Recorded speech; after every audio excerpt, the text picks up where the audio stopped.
আসসালামু আলাইকুম, শাইলাস টুকটাক লাইফস্টাইলে আপনাদের সবাইকে স্বাগতম। আপনারা সবাই কেমন আছেন? আজকে ঘরে যা ছিল তা দিয়ে বানাবো মোমো। আপনারা সবাই দেখতে থাকুন। আর যারা আমার ভিডিওটি দেখবেন প্লিজ আমার চ্যানেলটি সাবস্ক্রাইব করবেন। তো এখানে নিয়ে নিয়েছি হচ্ছে চিকেন আর সাথে আদা রসুন পেস্ট আর একটু লবণ দিয়ে সিদ্ধ বসিয়ে দিচ্ছি। তো কিছুক্ষণ পর সিদ্ধ হইতেছে, দেখতেছি যে একটু নাড়াচাড়া দিয়ে তো এটা আবার বসিয়ে দিব পানি শুকানো পর্যন্ত।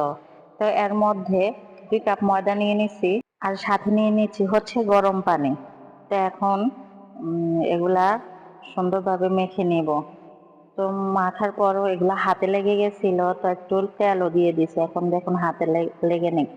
তারপর এটা 15 মিনিটের জন্য রেস্টে দিয়ে দিব। এখন রেস্ট শেষ, 15 মিনিট হয়ে গেছে।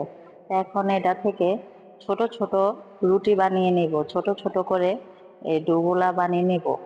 তো দেখুন যে এই ছোট ছোট রুটিগুলো বানাচ্ছি, অনেকগুলো হয়েছিল। তা আমি একা হাতে সবগুলা বানাইছি, অনেক কষ্ট হয়েছে।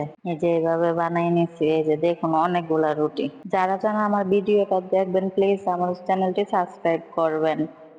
এখন চিকেন সিদ্ধ হওয়ার পরে আমি পাটাতে এগুলা এগুলা ছেঁচে নিচ্ছি। তো একটু হাড় সহ ছিল, তো হাড়গুলো আমি আবার বেছে বেছে আলাদা করতেছি। তো এই যে দেখুন আমি হাত দিয়ে এগুলা আলাদা করে দিতেছি আর ভালোভাবে ছেঁচে নিচ্ছি এগুলা। এই যে দেখুন, তো একটু একটু পড়ে যাচ্ছে, তো আমি আবার উঠাইতেছি এগুলা। তা আপনারা আবার এগুলা দেখে কেউ কিছু মনে করবেন না।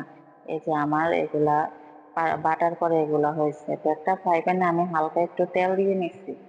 তেল দেওয়ার পর আমি পেঁয়াজ কুচি দিয়ে দিলাম। তো এখন এটা নাড়াচাড়া করতেছি। এই যে এগুলো সিদ্ধ হওয়া পর্যন্ত নাড়াচাড়া করার পর মাংসটুকু আমি দিয়ে দিলাম। এই যে এবার আর একটু নাড়াচাড়া করতেছি। এখানে লবণ অ্যাড করি নাই, কারণ ফার্স্টে আমি লবণ দিয়ে দিচ্ছিলাম। এই যে একটু মশলা আর একটু সয়া সস দিয়ে দিছিলাম, সয়া সসটা ভিডিও করতে ভুলে গেছি। ঘরে যা ছিল আমি কিন্তু তা দিয়ে বানিয়েছি, কোনো বাড়তি কোনো খরচ করি। এই যে আমার মোমো বানানো শেষ। এটা দেখে আবার কেউ কিছু মনে করিয়েন না, এটা এর আগে মোমো বানাতে গিয়ে এমন অবস্থা হয়েছে এই ছাদটার। তো এই যে আমি সিদ্ধ বসাই দিছি মোমো, এই যে আমার এই পোড়াটা দেখা যাইতেছে।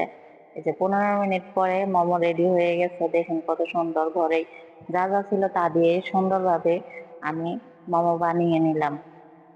তো এইভাবে ঘরে বসে আপনারাও সবাই বানাতে পারেন।